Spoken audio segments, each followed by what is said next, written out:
कक्षा 10वीं, विषय सामाजिक विज्ञान, एमपी बोर्ड एग्जाम 2024। हम इसके 2024 का जो आपका पेपर है 26 तारीख का, उसमें जो प्रश्न आने वाले हैं उसके इम्पोर्टेंट प्रश्न पढ़ाने वाले हैं। तो अध्याय 1 संसाधन और विकास, प्रश्न 2 यानी 2 अंक के 2 प्रश्न पूछे जाएंगे और 2 वस्तुनिष्ठ प्रश्न आएंगे यहाँ से। प्रश्न क्रमांक 1, संसाधनों के संरक्षण के कोई 2 उपाय लिखिए। प्रश्न क्रमांक 2, मृदा संरक्षण के कोई 2 उपाय लिखिए। प्रश्न क्रमांक 3, काली मृदा की कोई 2 विशेषताएं लिखिए।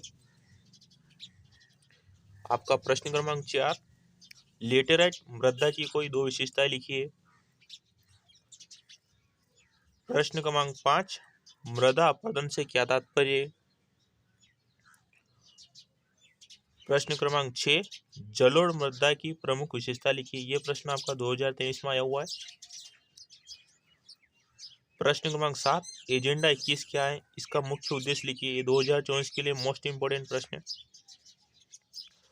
प्रश्न क्रमांक 8, बांगर और खादर में अंतर लिखिए। यह आपका अध्याय 1 कंप्लीट हो गया। वेरी मोस्ट आईएमपी प्रश्न।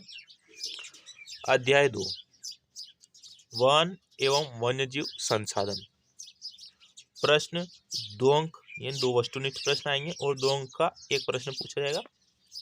तो प्रश्न क्रमांक 1, वन्य जीव संरक्षण अधिनियम में संकटग्रस्त जातियों को बचाने हेतु क्या नियम बनाए गए। मोस्ट इंपोर्टेंट प्रश्न 2024 के लिए। प्रश्न क्रमांक 2, पारिस्थितिकी तंत्र किसे कहते हैं। प्रश्न क्रमांक 3, आरक्षित वनों से क्या तात्पर्य, समझाइए। यह आपका 2023 में पूछा गया प्रश्न है। प्रश्न क्रमांक 4, वन्य प्राणी संरक्षण के उपाय लिखिए। ये वेरी मोस्ट टाइम पे प्रश्न 2024 के लिए। ये आपका अध्याय 2 कंप्लीट हो गया। ये आपका अध्याय 4 कृषि, आपका अध्याय 3 जो है वो 1 नंबर का है और यहाँ से एक वस्तुनिष्ठ प्रश्न आएगा, इसलिए यहाँ से कोई प्रश्न बनने की कोई चांस नहीं है। आपका अध्याय 4 से प्रश्न बनेंगे। कृषि 3 अंक के प्रश्न यहाँ से, यानी यहाँ से 3 अंक का एक प्रश्न पूछा जाएगा और एक वस्तुनिष्ठ प्रश्न पूछा जाएगा, या 2 अंक का भी पूछ सकता है। ठीक है, तो प्रश्न क्रमांक 1, भारत में विभिन्न कृषि पद्धतियां क्यों विकसित हुई। प्रश्न क्रमांक 2, काटो और जलाओ कृषि केवल भारत में ही की जाती है, आप इस बात से सहमत हैं। प्रश्न क्रमांक 3, स्थानांतरित कृषि से क्या तात्पर्य। प्रश्न क्रमांक 4, खरीफ फसलों की बुआई की अवधि और मुख्य फसल लिखिए।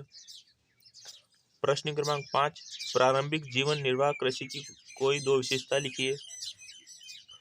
प्रश्न क्रमांक 6, भारत में आत्मनिर्भर कृषि की मुख्य विशेषता लिखिए।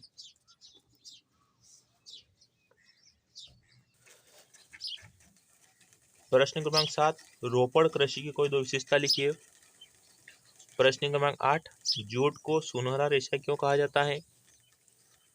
प्रश्न क्रमांक 9, हरित क्रांति से क्या आशय है। प्रश्न क्रमांक 10, श्वेत क्रांति से क्या आशय है। और प्रश्न क्रमांक 11, वाणिज्य कृषि की विशेषता लिखिए। यह आपका मोस्ट इंपोर्टेंट प्रश्न 2024 के लिए। यह आपका अध्याय 4 कंप्लीट हो गया। अगर आपको वीडियो अच्छा लगे तो वीडियो को लाइक, शेयर और सब्सक्राइब करें।